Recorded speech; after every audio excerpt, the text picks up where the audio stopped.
أعوذ بالله من الشيطان الرجيم. بسم الله الرحمن الرحيم. إذا وقعت الواقعة ليس لوقعتها كاذبة خافضة رافعة. إذا رجت الأرض رجا وبست الجبال بسا فكانت هباء منبثا وكنتم أزواجا ثلاثة فأصحاب الميمنة ما أصحاب الميمنة وأصحاب المشأمة ما أصحاب المشأمة والسابقون السابقون أولئك المقربون في جنات النعيم ثلة من الأولين وقليل من الآخرين على سرر موضونة متكئين عليها متقابلين يطوف عليهم ولدان مخلدون بأكواب وأباريق وكأس من معين لا يصدعون عنها ولا ينزفون وفاكهة مما يتخيرون ولحم طير مما يشتهون وحور عين كأمثال اللؤلؤ المكنون جزاء بما كانوا يعملون لا يسمعون فيها لغوا ولا تأثيما إلا قيلا سلاما سلاما وأصحاب اليمين ما أصحاب اليمين في سدر مخضود وطلح منضود وظل ممدود وماء مسكوب وفاكهة كثيرة لا مقطوعة ولا ممنوعة وفرش مرفوعة إنا أنشأناهن إنشاء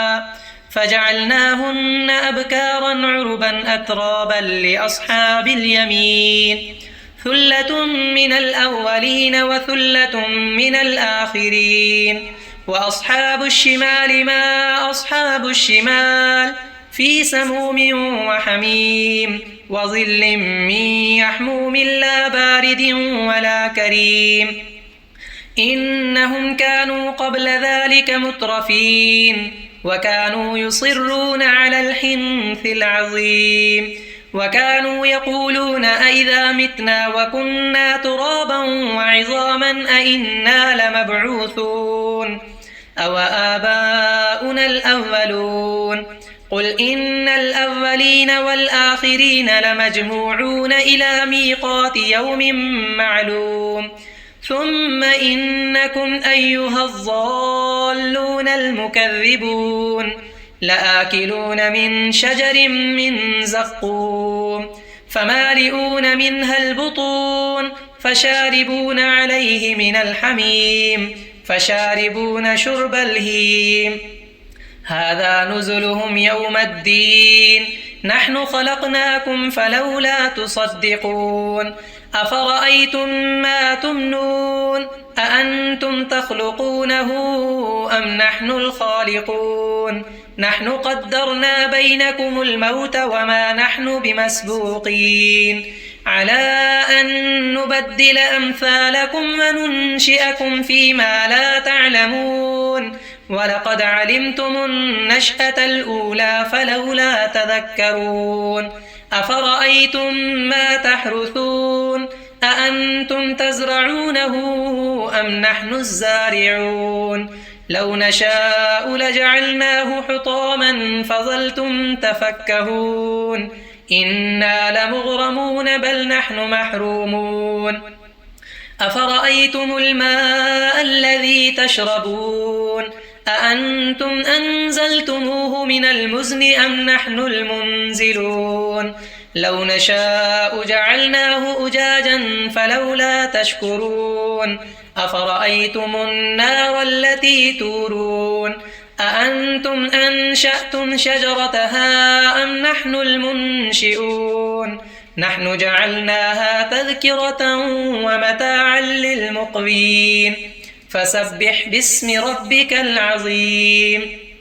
فلا أقسم بمواقع النجوم وإنه لقسم لو تعلمون عظيم إنه لقرآن